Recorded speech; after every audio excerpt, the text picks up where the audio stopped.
Marlon, thank you so much for joining us today, sir. Thank you, man. We will take the first question from Alfredo Bush with Claro Sports. Hola Chito, buen día, ¿cómo estás? ¿Todo bien? ¿Todo bien? ¿Qué tal? Qué bueno Chito, me da mucho gusto. Oye, pues aprovecho para preguntarte, ¿cómo te sientes? ¿Estás en un evento coestelar, en un evento numerado? ¿Cuál es el sentimiento en este Fight Week? Pues me siento bien, motivado, es una pelea grande, es algo bueno para mi carrera y es una gran oportunidad, ¿no? Para tomar todo el empujón, una pelea grande, entonces me siento muy bien, estoy feliz, estoy motivado y el día sábado salgo a trabajar. Estás cerca de tu 10ª victoria en el UFC. ¿Qué tan importante, más allá de los triunfos, de que estés en un evento coestelar, es el que has podido hacer una carrera dentro de la promoción?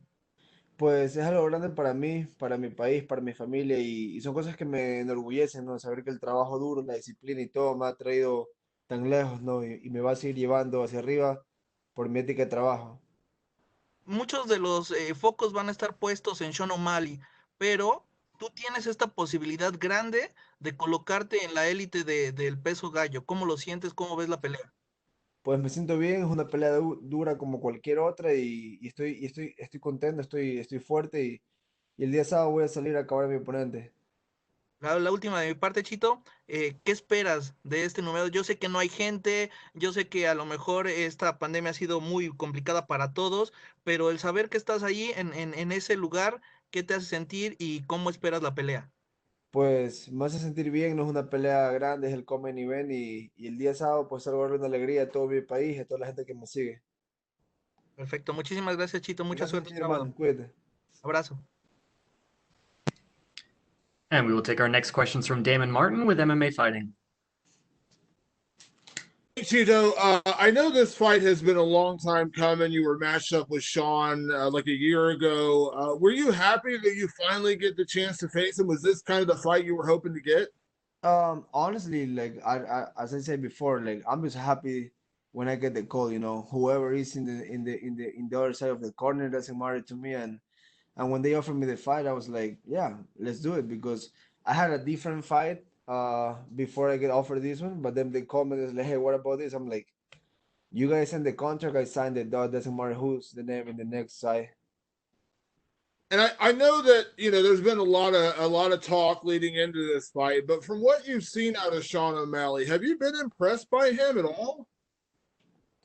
I'm gonna be honest, like I know the guy is good. I know he have his stuff, he have his style of fighting, So I cannot underestimate anybody at this point at this level because anybody can get shit done. So at the end of the day, it's a hard fight as any other, and I'm prepared for that. And Saturday night, I'm gonna come hard and strong as always, and I'm fucking ready. How much do you pay attention to the kind of stuff that Sean O'Malley says? He's a very public guy, does a lot of interviews, has said a lot about you. How much do you pay attention, and do you use any of that as motivation?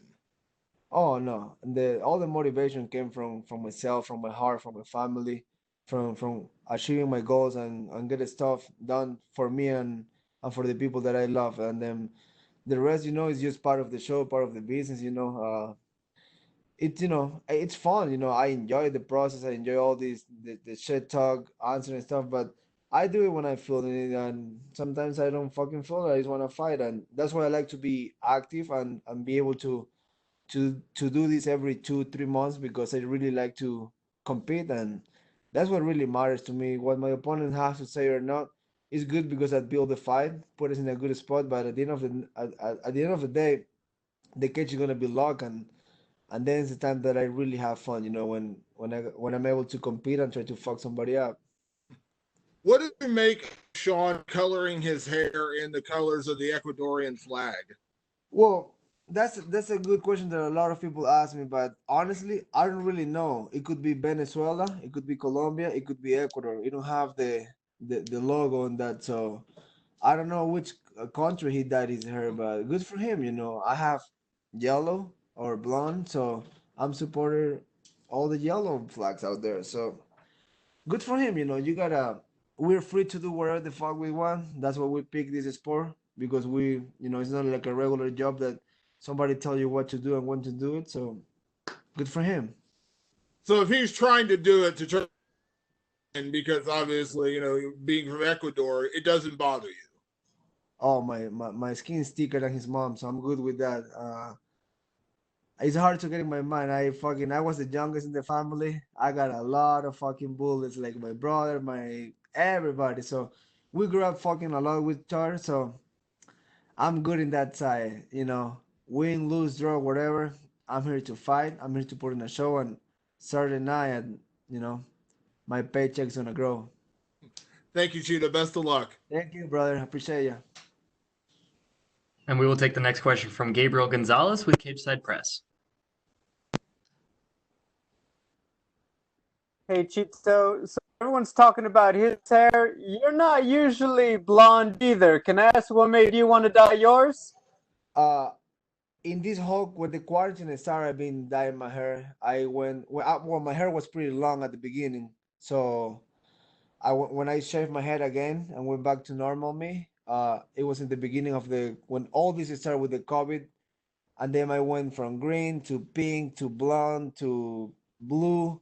So in the quarantine, I'm not saying I was the first fighter that dyed his hair, because that's not true. We got Chris leaving many years ago, but I was one of the first ones on this era that I started redoing it, and I kind of like enjoying it. I kind of like was having fun with changing my colors every week because I was fucking bored.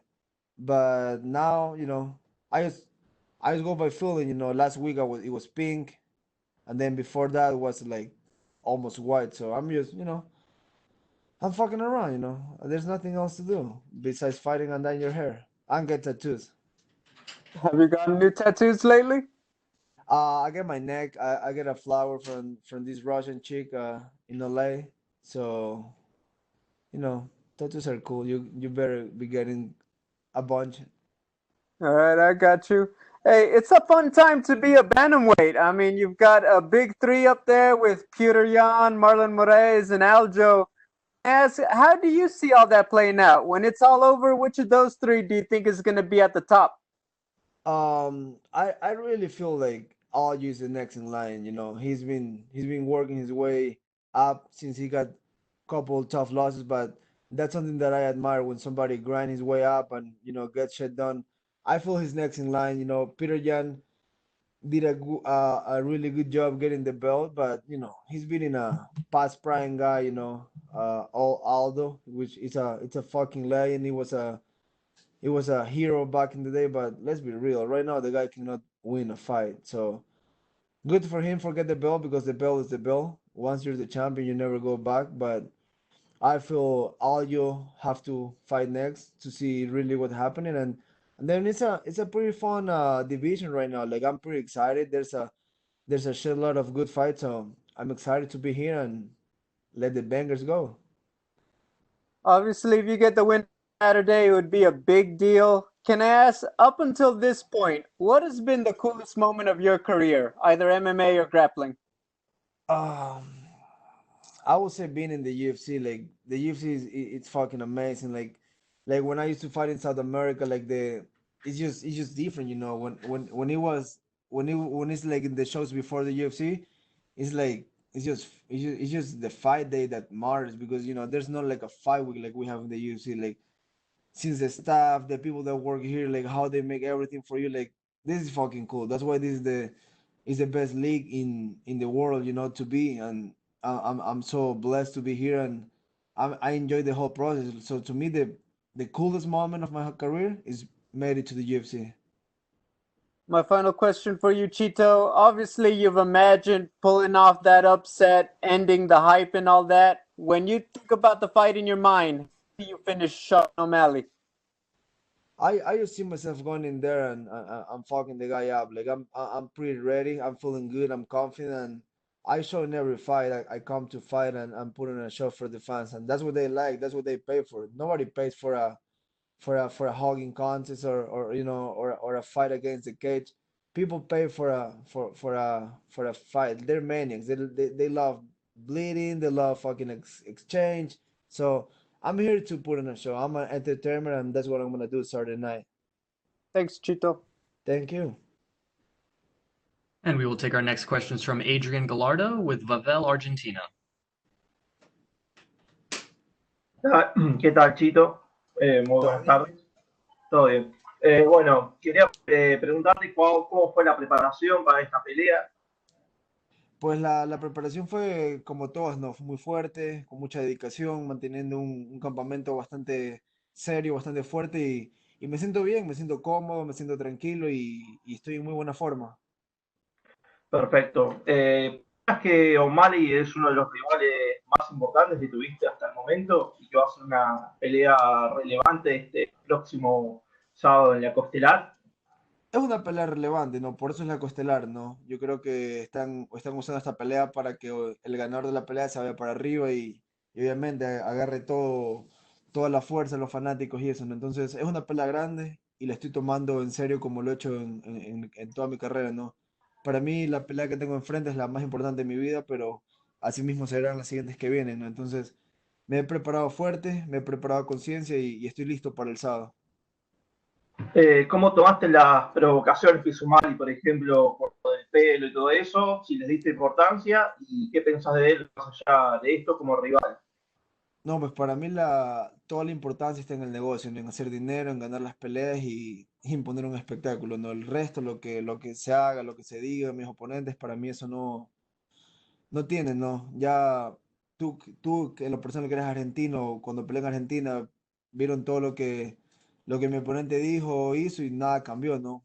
Yo no me salgo de las vías del tren, ¿no? Para mí la meta es una y es romperle la trompa al que tengo enfrente. Perfecto. Y para terminar, un mensaje que le quieras dejar a todos fanáticos de Latinoamérica. Pues a todos los latinos, darles las gracias por el apoyo. Yo sé que están apoyándome, yo sé que están presentes, así que no se olviden, ¿no? De que el que trabaja fuerte siempre consigue lo que quiere y el día sábado salimos con todo. Muchísimas gracias, Chito, y mucha suerte para el sábado. Gracias. And we will take our last set of questions from Pablo Santamaria with Notima, Ecuador. Hey, ¿qué tal, Chito? ¿Cómo estás? Lo primero que quiero preguntarte es, ¿cómo te sentiste tras tu última pelea en contra de Song Yadong?